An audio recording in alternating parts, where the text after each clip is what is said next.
d'accéder à votre plateforme leader Seneweb, tapez sur Google www.seneweb.com. Cliquez ensuite sur le premier lien qui s'offre à vous en haut de page. Et voilà, le tour est maintenant joué car vous avez le monde chez vous avec le site numéro 1 de l'Afrique francophone. Monsieur le Président, vous devenez tout mon plaisir d'être à nouveau parmi vous ce matin pour représenter le chef de l'État, son Excellence M. Macky Sall, aux assises de l'entreprise du Conseil national du patronat. Oui, mon cher ami et frère Beydi, comment pourrais-je manquer cet événement phare qui rythme depuis plusieurs années maintenant la vie économique et sociale de notre pays, le Sénégal que nous aimons. Vous le savez, j'ai été et je reste pour toujours un militant de l'entreprise. Je le suis car l'entreprise est à la base de la transformation structurelle des économies. C'est elle qui crée la valeur ajoutée, donc la croissance. C'est elle qui porte les innovations technologiques et structure les destins socio-professionnels de centaines de milliers d'individus. Vous mesurez donc suffisamment l'intérêt que le gouvernement attache à ce banquet des idées autour de l'entreprise et de son devenir auquel vous nous associez chaque année.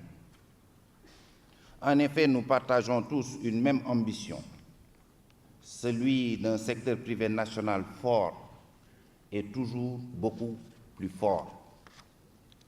Vous le rappeliez à juste titre, Monsieur le Président de la République a invité tous les acteurs économiques, politiques, de la société civile à un dialogue franc autour des questions d'intérêt national.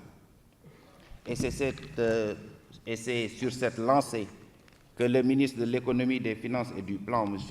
Amadou Ba, a organisé au mois de juillet 2016, le 12 juillet 2016 et ensuite le 13 janvier 2017, deux rencontres majeures de concertation économique et sociale avec le secteur privé.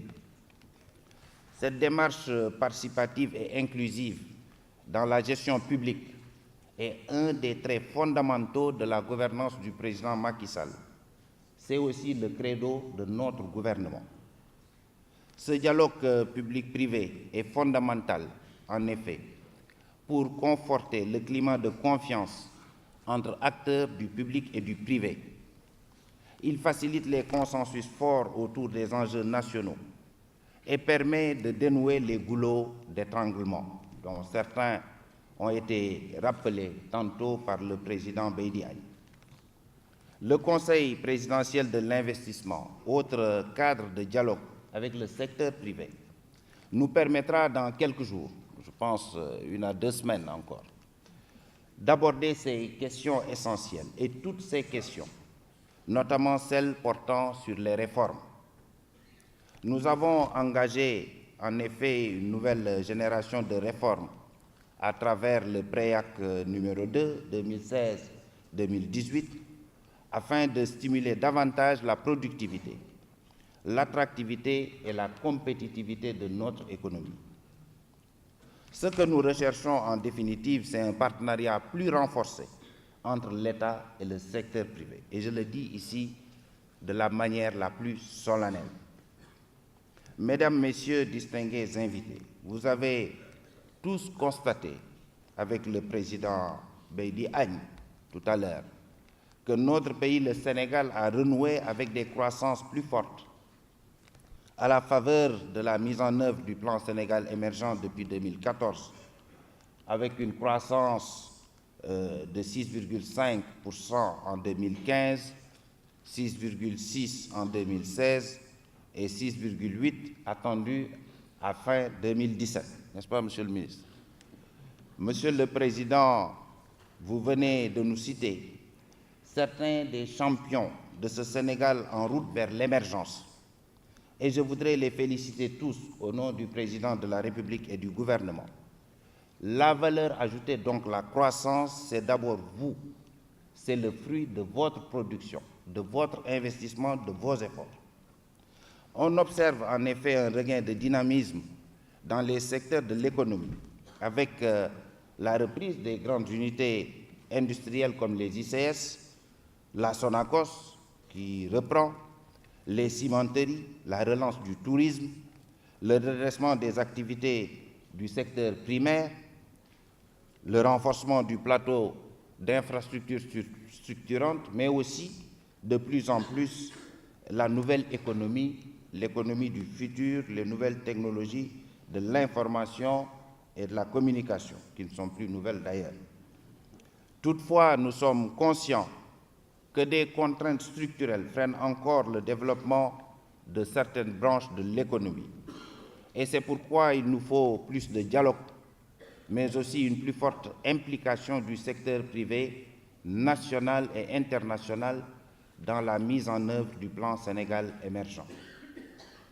Pour ce faire, il nous faut aller plus vite dans les réformes pour stimuler l'investissement privé local après les efforts substantiels de l'État qui a eu à mobiliser plus de 5 100 milliards de francs CFA dans le cadre du PAP, le programme d'action prioritaire du PSE, et qui sont en train d'être investis dans différents projets et programmes. Au plan budgétaire, vous avez exprimé, Monsieur le Président, des préoccupations sur la fiscalité. Et je voudrais vous rassurer tout de suite. Notre politique dans ce domaine vise davantage à rationaliser les dépenses fiscales et à travailler pour une fiscalité plus transparente dans le respect des principes de consolidation budgétaire. Des réponses appropriées seront apportées aux questions spécifiques que vous posez dans le cadre des concertations permanentes que vous avez avec les services du ministère de l'Économie, des Finances et du Plan. Et je pense que M. le ministre a bien pris note. Tout ce que vous avez dit est pertinent et je pense que c'est le fruit de la pratique. Nous sommes dans la théorie. Nous fixons les règles et définissons le cadre, mais c'est vous les praticiens. Et je pense que c'est des inputs sur lesquels nous allons nous accorder. Monsieur le Président, vous avez dit dans vos propos liminaires qu'il y a, et je vous cite, dans l'histoire humaine des moments de grande rupture et que nous les vivons en ce moment. La mondialisation, elle est là, vous avez raison. Le CNP a une voix audible et responsable. Et nous avons bien entendu votre message. C'est le message d'éminents patriotes sénégalais qui ont choisi de prendre des risques et d'investir pour créer davantage de prospérité et d'emploi, donc de cohésion sociale pour notre nation.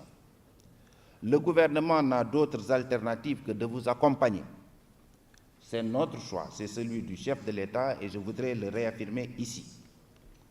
C'est aussi là le sens de la loi sur les zones économiques spéciales, grande réforme majeure qui vient d'être adoptée, votée le 30 décembre 2016 avec un dispositif innovant d'incitation. Vous savez, aujourd'hui on parle de la Chine comme de l'usine du monde et la Chine doit cette situation à son leader Deng Xiaoping qui avait inventé le concept de un pays, deux systèmes. Et c'est ce que nous voulons faire ici pour justement tester une dose de flexibilité, comme vous avez souhaité dans le monde du travail, pour avoir davantage de dérégulation en matière d'énergie. Jusqu'à présent, la distribution était un monopole. Elle va être libre dans le cadre de ces zones économiques spéciales. On pourra y travailler selon les exigences du marché international. Et c'est tout cela qui a fait l'objet d'une réforme, une des réformes majeures de ce mandat du président de la République. On ne le dit pas assez, mais nous détenons là un instrument, si nous travaillons avec intelligence avec notre secteur privé, pour justement doper notre processus d'émergence. Les décrets d'application de cette loi sont en cours de finalisation et le parc industriel de Diamniadio, première expérience du genre qui va opérer selon les dispositifs de la loi, les dispositions de la loi relatives aux zones économiques spéciales. Ce parc attend ses premières unités industrielles tournées vers l'exportation et la création massive de valeur ajoutée et d'emplois. Nous entendons développer ces zones économiques sur tout le territoire national, en partenariat avec des promoteurs, développeurs privés, car l'État ne peut pas tout faire, pour stimuler tout notre potentiel économique et créer des milliers d'emplois pour les jeunes. Le chef de l'État a souhaité étendre les dispositions de cette loi. D'habitude, ce type de loi ne concerne que les activités manufacturières. Cette fois-ci, elles sont étendues à certains services tels que le tourisme, tels que la santé et bien d'autres, pour que justement créer un cadre favorable pour l'éclosion des talents de notre secteur privé. Monsieur le Président, il est heureux que l'un des thèmes majeurs des assises de l'entreprise de cette année porte sur le partenariat public-privé dans les branches pétrole et gaz.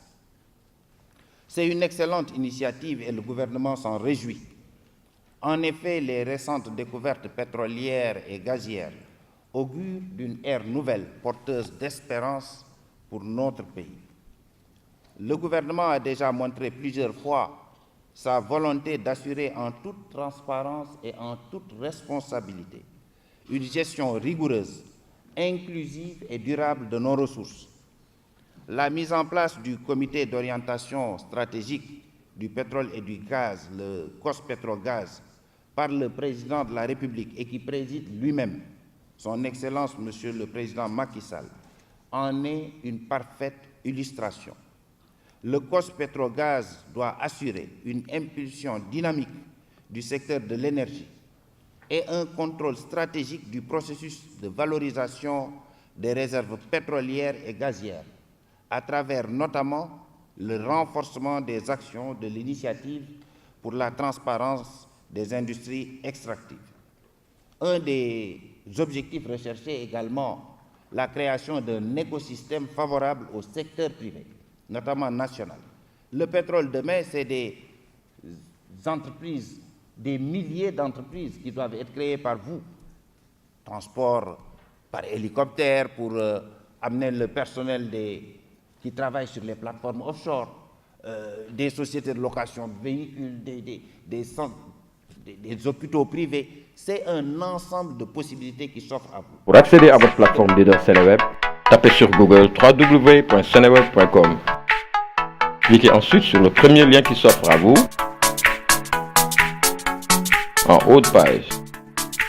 Et voilà, le tour est maintenant joué car vous avez le monde chez vous avec le site numéro 1 de l'Afrique francophone.